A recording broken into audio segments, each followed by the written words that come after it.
Instead of addressing the aggressive dynamics of man-woman relation, we find a new motion for the agenda at hand, where the woman treats her object of desire with a combination of tenderness, beauty, and romance. The artist does not represent in this case a woman who is trying to take the man's place of power, nor does she try to prove her own strength to him. Rather, she is a woman expressing her femininity in relation to the man. Nevertheless, she does not conceal her own power as a woman and as an artist, as demonstrated by the willingness of the men, which modeling is not their profession, but still surrender and undress for paintings and photographs. The gaze, the main instrument of objectifying in art, is used by Reuven in this body of work to look at the male nude, subsequently is placing her in the position of power. But does she in fact make her perspective and her position of power into a control mechanism? In her paintings, the men are portrayed in all their masculinity, in full presence. Using warm colors and realism, these paintings respect the men, showing them as agents, as sexual subjects. This body of work represents a feminine position that is not participating in the dominant male culture.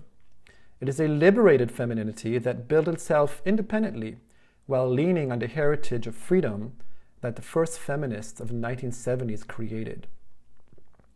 Yet, it should be remembered, it's a freedom that even to this day is far from being fully accomplished.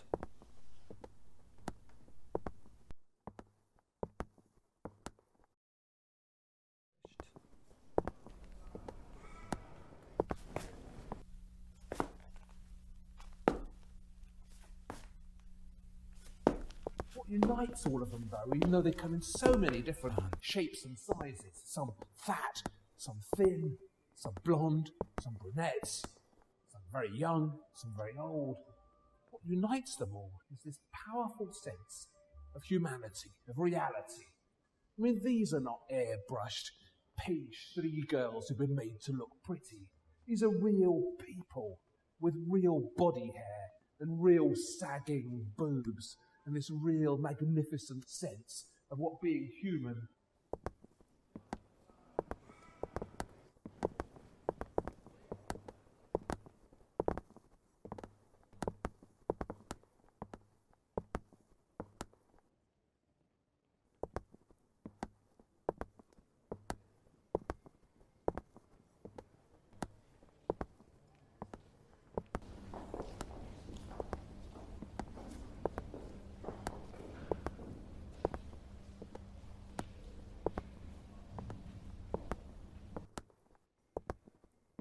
You know, I am a painter and I want to be taken seriously, and I think that's why I made work on such a large scale and didn't want to be domestic in any way. Yeah. So, and I learned very early on that the only way to change people's attitudes is to just do it. My instinct says, well, you know, feminism should be about freedom.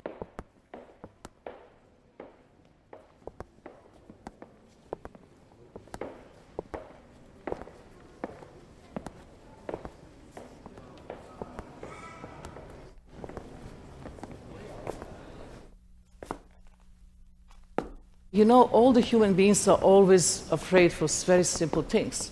We are afraid of suffering, we are afraid of pain, we are afraid of mortality. So what I'm doing, I'm staging this kind of fears in the front of audience. I'm using your energy. And with this energy, I can go and push my body as far as I can. And then I liberate myself from these fears.